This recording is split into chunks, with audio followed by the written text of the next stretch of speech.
어제 노예 어린이 대회가 있었습니다. 그래서 도로를 지나가는데 길가에 나무들이 아주 곱게 물들어 있더라고요. 붉고 노랗게 변한 잎들을 보면서 저도 모르게 우와 이렇게 탄성을 냈습니다. 참 아름다웠습니다. 그런데 이상하게도 그 아름다움 속에서 조금은 쓸쓸한 마음도 들었습니다. 가을이 그렇습니다. 하늘은 높고 공기는 너무 좋고 그리고 풍경은 아름다운데 마음 한켠에서 이상하게 쓸쓸합니다. 그래서 많은 사람들이 가을 탄다라고 말하는 것 같습니다. 가을을 타는 게 잘못된 건 아닙니다. 누구나 감상적일 때가 있고 또 괜히 이유 없이 쓸쓸할 때가 있죠. 그건 자연스러운 일입니다. 하지만 예수 믿는 사람들, 그리스도인들은 거기서 멈추지 않습니다. 세상 사람들은 그 마음을 허무로 느끼지만 우리 예수 그리스도를 믿는 우리들의 마음은 그것을 감사로 바꿀 수 있는 사람인 줄 믿습니다. 왜냐하면 우리의 감사는 하나님의 약속의 말씀에서 나오기 때문입니다. 상황과는 상관없이 말이죠. 그래서 바울은 아무것도 염려하지 말라라고 말했고, 베드로는 너의 염려를 다 주께 맡기라라고 말했습니다. 그러므로 약속의 말씀을 붙잡는 사람들은 언제고 감사할 수 있습니다. 염려는 성도에게 속한 것이 아니기 때문에 그렇습니다. 오늘 이 거룩한 주일 약속의 말씀을 붙들어서 염려 대신 감사를 선포해 버리시는 우리 모든 축복된 성도님들 되시기를 소망합니다. 말씀 속으로 들어가 봅시다. 오늘 우리가 살펴본 본문의 상황은 결코 좋지 않습니다. 무려 3년 반 동안이나 비 한 방울 내리지 않는 상황이었습니다. 극심한 가뭄이 계속 이어지고 있습니다. 한번 상상해 보십시오. 그렇게 오랜 시간 비가 오지 않으면 시냇물이 바짝 말라 붓는 건 둘째치고 먹을 물이 없습니다. 땅만 갈라지는 것이 아니라 그 땅에 살아가는 이 백성들의 마음도 쩍쩍 갈라지는 것이죠. 온 나라가 물 때문에 아우성치고 난립니다. 비가 오지 않아서 여기저기서 탄식 소리가 계속해서 들립니다. 왜 이스라엘에 이런 가뭄이 들었을까요? 그 이후에는 아합 왕이라는 왕이 있었습니다. 아합은 북이스라엘의 왕이지만 하나님을 왕으로 섬기지 않는 사람입니다. 정상적인 이스라엘 왕이라면 진짜 참 왕은 하나님이십니다. 우리 백성은 하나님만 예배합시다 라고 말을 해야 되는 것이 마땅합니다. 그런데 아합은 달랐습니다. 북이스라엘 왕 중에서도 가장 악하다고 하는 왕들 중에 한 명으로 평가받습니다. 이 아합 왕은 시돈 왕 딸 이세벨과 결혼을 합니다. 이세벨이 말합니다. 여보, 이제부터는 나와 결혼을 했으니 바알을 섬겨야 합니다. 바알신이 우리에게 비를 내려주고요, 바알신이 우리에게 복을 주는 신입니다. 그런 줄 아세요. 아합은 그 말 그대로를 따르죠. 결국 바알 숭배를 국가법으로 만듭니다. 모든 백성은 바알을 숭배하라. 누구도 거역할 수 없게 법으로 만듭니다. 이 정책 법을 비판하면 죽습니다. 그때 하나님께서 엘리야를 이 아합 왕에게 보냅니다. 그리고 담대히 선포하게 하죠. 살아계신 여호와의 이름으로 말한다. 내가 다시 말하기 전까지 이 땅에 있을 비 내리지 않을 것이다. 엘리야가 정말 갑자기 등장을 합니다. 성경에서는 어느 지파에 속해 있다, 어느 출신이다, 어떻게 부르심을 받았다 라는 기록이 없습니다. 그저 이름 한 줄로 등장해서는 이스라엘 왕 앞에 서서 대답을 하는 겁니다. 비는 내리지 않는다. 듣도 보다 못한 이 사람이 왕 앞에서 이렇게 외친다는 게 어이없는 일이죠. 더군다나 비가 내리지 않을 것이다 라는 말은 이 아합 왕에게 도전장을 내민 것과 같은 것입니다. 물을 다스리는 신, 비를 주관하는 신, 그 신이 바알이라고 믿게 했는데, 그래서 비가 오면 바알 신이 우리에게 축복을 주셨다라고 노래하게 했는데, 그런데 듣도 보도 못한 이 엘리야가 말하기를 이제부터 비는 오지 않을 것입니다. 이건 아합 왕 앞에 정말 이 도전장을 내미는 거죠. 너 비 오게 한다는 그 바알이라는 우상에게 백성들 절하게 만들었지. 비 안 온다. 그런데 정말로 비가 멈춘 겁니다.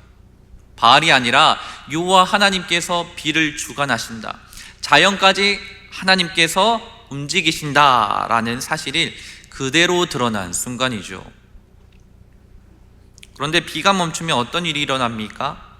마실 물이 없게 됩니다. 문제는 엘리야 자신도 마실 물이 없게 됩니다. 가뭄은 왕도 선지자도 모든 사람에게 동시에 찾아오는 겁니다. 그런데 하나님은 당신의 말씀에 순종한 사람을 그냥 내버려 두시는 분이 결코 아니죠. 본문 바로 앞절 5절 6절에 보면 하나님이 엘리야를 그릿 시냇가로 보냅니다. 그곳에서 마실 물을 주십니다. 기적적으로 거기 시냇물은 물이 마르지 않았던 거죠. 또 까마귀를 보내서 아침과 저녁마다 빵과 고기를 물어오게 하십니다. 하나님은 말씀에 순종하는 자를 책임지시고 돌보시고 끝까지 은혜를 베푸십니다. 엘리야의 삶이 바로 그 증거죠. 그런데 아합 왕은 달랐습니다. 하나님을 버리고 세상을 선택했습니다. 바알을 의지하면 이 백성들이 행복할 줄 알았고 우리나라 부강해질 줄 알았고 풍요로워질 거라고 찰싹같이 믿었는데 결과는 정반대입니다. 겉으론 이 왕의 배가 점점 불러올지 몰라도 영혼은 점점 메말라갑니다. 왕 하나 때문에 이스라엘 백성들 점점 말라가는 겁니다. 이건 영적인 상식이죠. 하나님을 떠난 삶에는 언제나 공허와 허무가 존재합니다. 비가 멈춘 상황에서 이 아합이 할 수 있는 일이 무엇입니까? 아무것도 없습니다. 바알이라는 새로운 신을 의지하면 뭐합니까? 그 돌덩이는 할 수 있는 것이 없습니다. 비를 내리지도 못하고 구원하지도 못합니다. 아무것도 할 수가 없는 거죠. 그래서 엘리야는 이 아합도 바알도 두렵지 않습니다. 아무것도 아니었거든요. 하나님이 엘리야를 지키시고 의식주를 책임져 주시는데 무엇을 누구에게 간구를 합니까? 오직 하나님밖에 없는데요. 그런데 이 엘리야에게도 문제가 하나 생겨버립니다. 비가 넘어오지 않으니까 엘리야가 마시던 이 시냇가의 시냇물도 바짝 마른 겁니다. 하나님은 엘리야에게 말씀하십니다. 9절입니다. 너는 일어나 시돈에 속한 사르밧으로 가서 거기 머물라. 내가 그곳 과부에게 명령하여 내게 음식을 주게 하였느니라. 여러분, 사르밧은요 두로와 시돈 근처에 있는 바알 숭배의 아주 본거지입니다. 하나님은 엘리야를 안전한 곳이 아니라 너무나도 위험한 곳, 너무나도 더러운 곳, 악한 곳으로 보내버리시는 겁니다. 그런데 엘리야가 가는 겁니다. 즉시 순종합니다. 그곳이 이방 땅이어더라도 그곳이 우상으로 가득해도 하나님의 약속을 믿고 가는 겁니다.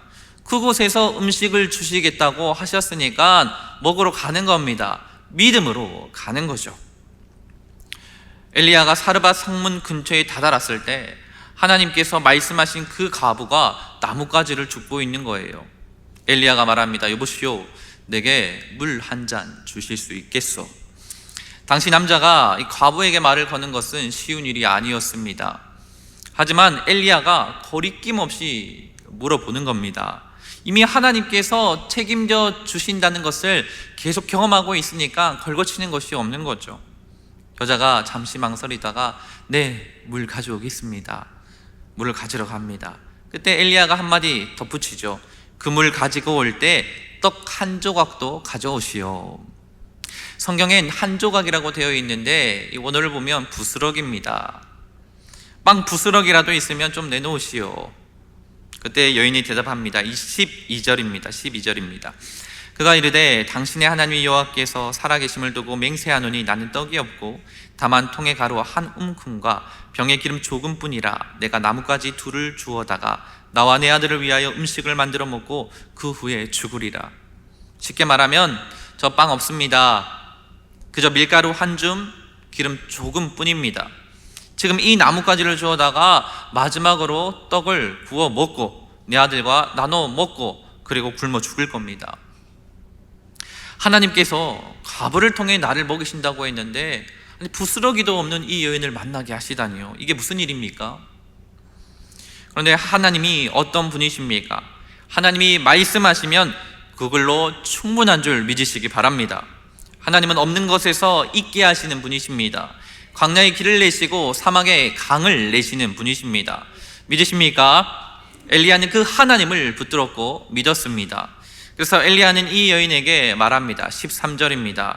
엘리야가 그에게 이르되 두려워하지 말고 가서 내 말대로 하려니와 먼저 그것으로 나를 위하여 작은 떡 한 개를 만들어 내게로 가져오고 그 후에 너와 내 아들을 위하여 만들라. 엘리야가 이렇게 말할 수 있었던 이유가 있습니다. 하나님께서 이미 이 여인을 통해서 먹이시겠다고 약속하셨기 때문입니다. 14절에 보면 이스라엘의 하나님 여호와의 말씀이 나 여호와가 비를 지면에 내리는 날까지 그 통의 가루가 떨어지지 아니하고 그 병의 기름이 없어지지 아니하리라 하셨느니라. 하나님께서 그렇게 말씀하셨습니다. 엘리야는 그 약속의 하나님을 붙들었고 믿었고요. 그래서 두려워하지 말라, 하나님의 약속이 곧 능력이다 라고 말하고 있는 겁니다. 두려워하지 말라, 이 표현은 구약에서 전쟁터에 나가는 군인들에게 하는 말입니다. 두려워하지 말라, 지금 너의 앞의 상황이 전쟁터와 같을지라도 겁내지 말라, 두려워하지 말라 라는 뜻입니다. 엘리야가 이렇게 말하는 겁니다. 그동안 너의 삶이 전쟁터였다 하더라도 이제는 구원을 보게 될 것이다. 하나님께서 너를 통해서 나를 먹이신다고 하셨으니까 이 말인즉 너도 구원받게 될 것이고 네 아들도 살림을 받게 될 것이다. 엘리야는 이 약속의 말씀을 붙들었고 실제로 이로 인해서 이 여인과 엘리야와 이 여인의 아들, 그의 식구들이 하나님의 기적을 경험합니다. 성도님들, 결코 두려워하지 마시기 바랍니다. 하나님과 함께라면 두려움이 감사로 바뀔 수 있음을 믿으시기 바랍니다. 절망이 소망이 될 수 있음을 믿으시기 바랍니다. 엘리야는 사르밧 과부에게 이렇게 말합니다. 이제 가서 나를 위해 음식을 만들어 내게 가져오시오. 보통 같으면 이렇게 말해야죠. 부스러기도 없으시디, 아이고 힘드시죠? 하나님께서 함께 하십니다. 기도해 봅시다. 엘리야는 그렇게 말하지 않았습니다. 분명하게 명령하고 있어요. 먼저 나를 위해 작은 떡 한 개를 가져와서 먹이게 해라. 먼저 나를 위하여. 이 여인의 우선순위는 마지막 남은 한 끼였어요. 그런데 하나님은 그 우선순위를 바꾸게 하십니다. 먹는 것보다, 살아나는 것보다 하나님의 약속을 먼저 붙드는 믿음, 그것이 먼저다. 우선순위를 바꾸게 하십니다. 그렇게 우선순위를 바꿀 때 어떤 일이 일어납니까? 하나님의 약속대로 통의 가루가 다하지 않고 이 병의 기름은 없어지지 않습니다. 처음 과부의 손에 남아 있었던 그 밀가루 한 줌과 기름 조금, 그날 저녁 과부는 엘리야 말대로 먼저 엘리야를 위해 작은 떡을 구웠고 그 다음 자기와 자기 아들을 위해서 음식을 만들었습니다. 그런데 이상합니다. 분명 바닥을 보이던 통이었는데 다음날 아침에도 떡을 만들 만큼의 가루가 있는 겁니다. 기름병도 마찬가지도 다 쓴 줄 알았는데 기울이면 또 요리할 만큼의 기름이 나오는 겁니다. 매일매일. 성경은 말합니다. 16절입니다. 그 일이 여호와께서 엘리야를 통하여 하신 말씀과 같이 이루어졌다. 할렐루야. 한번 대박 터진 이 로또와 같은 풍년이 아니라 매일매일 필요한 만큼 채워주시는 은혜였습니다. 오늘 먹을 양식이 오늘 주어지고 내일 이 먹을 양식은 내일 이 충족하게 채워지는 방식. 그래서 여인과 그 집의 식구들 엘리야가 여러 날을 먹었다라고 성경은 기록하고 있습니다. 이게 하나님이 공급하시는 방식입니다. 말씀에 순종할 때 날마다 채워지는 은혜, 우선순위를 바꿔버릴 때, 말씀을 붙잡을 때, 약속을 먼저 붙잡을 때 하나님은 그날의 필요를 그날의 분량대로 채워주십니다. 그래서 지금도 하나님은 우리에게 순서 바꿔볼래? 순서 바꿔야 되는데 염려보다 말씀, 내일의 두려움보다 약속을 먼저 붙들라. 그때 우리의 통은 비어 보이지만 비지 않을 것이고 우리의 병은 말라 보이지만 결코 마르지 않을 겁니다. 말씀이 먼저입니다. 하나님의 약속이 먼저입니다. 두려워하지 말라고 했으면 두려워하지 않는 겁니다. 그러므로 삶이 어렵고 마음이 불안할 때 진짜 붙잡아야 할 것은 가장 먼저 하나님의 말씀인 줄 믿으시기 바랍니다. 놀랍게도 이방 여인인 이 사르밧 과부가 그 약속의 말씀을 같이 붙잡았습니다.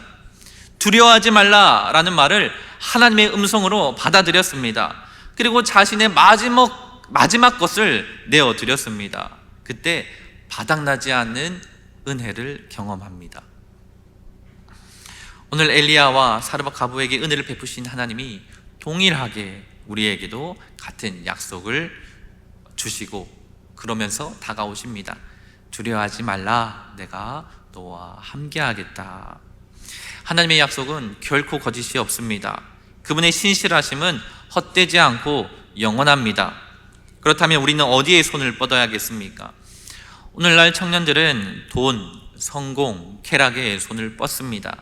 우리 청소년들은 아이돌, 연예인, 반짝반짝거리는 것에 손을 뻗습니다. 아합 왕은 가나안 신화에 시선이 꽂혔고 아내의 말에 귀 기울여서 바알과 아세라에게 손을 뻗었습니다. 하나님은 여전히 살아계신데 죽어 없어질 것에 손을 뻗어서 그것을 찬양합니다. 하나님은 여전히 은혜를 베푸시고 지금도 약속을 이루시는데 하나님께 등을 돌립니다. 내 마음을 뒤흔들 좋은 것 없을까? 내 마음을 채워줄 즐거운 것 없을까? 내 영혼의 갈망을 채울 건 어디 있을까? 여러분, 그 답은 오직 하나님께만 있는 줄 믿으시기 바랍니다. 우리의 갈증은 하나님으로만 채워질 수 있습니다. 웨스터민스터 서유리 문답 1문답이죠. 사람의 제일 되는 목적이 무엇인가? 사람의 제일 되는 목적은 하나님을 영화롭게 하고 영원토록 그를 즐거워하는 것이다. 영혼의 갈증을 해소하기 위해서 나만이 알고 있는 바알의 신상을 세워두시지 않기를 바랍니다. 오늘 하나님께서 우리에게 묻습니다. 네가 무엇을 붙잡고 있느냐? 내가 한 약속의 말씀이냐? 아니면 채우고 또 채워도 채워지지 않는 바알이냐? 약속의 말씀을 붙든다는 것은 성경책을 액세서리로 들고 다닌다는 게 아니라 말씀을 읽고 말씀에 순종하고 말씀대로 살아내는 것을 말합니다. 엘리야는 하나님이 말씀하시면 바로 순종했습니다. 이해가 안 돼도 이거는 계산적으로 맞지 않아도 위험해도 예!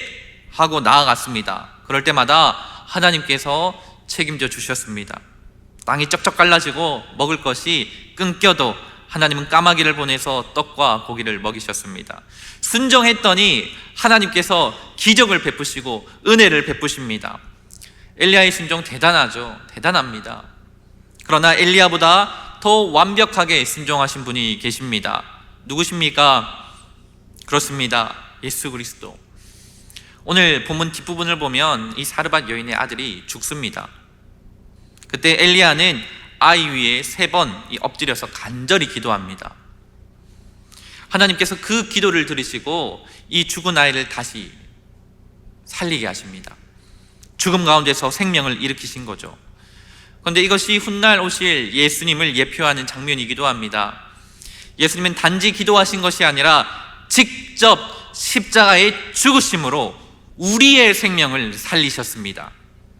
엘리야는 하나님께 부르짖어서 생명을 되돌려 받았지만 예수님은 자기의 생명을 내어주심으로, 던지심으로 우리에게 새 생명을 주셨습니다.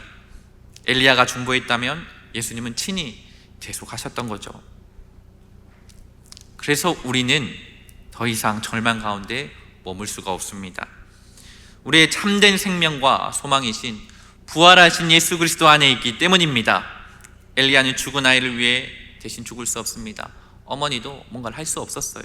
오직 하나님만이 자기 아들을 우리의 죄값으로 내어주셨습니다. 이것이 우리가 붙들어야 할 약속의 말씀입니다. 약속의 말씀을 붙잡는 것은 무엇을 붙잡는 것으로 생각이 되냐면 말씀 곧 예수 그리스도를 붙드는 것과 같습니다. 예수님이 여러분을 위해서 하신 일을 기억하십시오. 사르밧 여인에게 엘리야는 처음엔 마지막 한 끼를 빼앗는 불청객이었어요. 이상한 사람이었죠. 하지만 그 불청객을 통해서 그녀는 살아계신 하나님을 만납니다. 혹시 예수님이 인생의 불청객으로 느껴지지 않습니까? 세상의 화려한 것들, 내 마음의 최선이라고 생각하는 것, 내 마음을 즐겁게 하는 것들, 그것에게 눈길이 가는데 예수님께는 눈길이 잘 가지 않습니까? 그러나 예수님은 불청객이 아니라 구원자십니다. 하나님과 원수되었던 우리를 자녀 삼으시고 죽은 우리를 살리시고 죄의 종이었던 우리를 하나님의 자녀로 삼으셨습니다. 우리가 두려워하지 않고 담대히 살아갈 이유, 그 이유는 바로 십자가에서 자신을 내어주신 예수님에게 있는 줄 믿습니다. 성도 여러분, 예수님을 붙든다는 것은 그분의 말씀을 붙드는 겁니다. 말씀이 먼저입니다. 하나님의 약속이 먼저입니다. 말씀을 붙들면 예수님을 붙드는 것이 되고 예수님을 붙들면 하나님이 약속하신 그 생명의 길로 나아가게 됩니다. 그러므로 말씀이 먼저입니다. 따라해 볼까요? 말씀이 먼저다. 말씀이 먼저다. 말씀이신 예수님이 먼저입니다. 그 말씀을 붙드는 사람에게 하나님은 오늘도 통의 가루를 채우시고 병의 기름을 마르지 않게 하실 줄 믿습니다. 그럴 때 하나님은 우리의 통을 계속해서 채우실 겁니다. 아무쪼록 거룩한 주일, 은혜를 베푸시는 살아계신 하나님께서 우리와 함께 하심을 기억하시고 약속의 말씀을 붙들며 살아가시는 성도님들 다 되시기를 주님의 이름으로 축복합니다.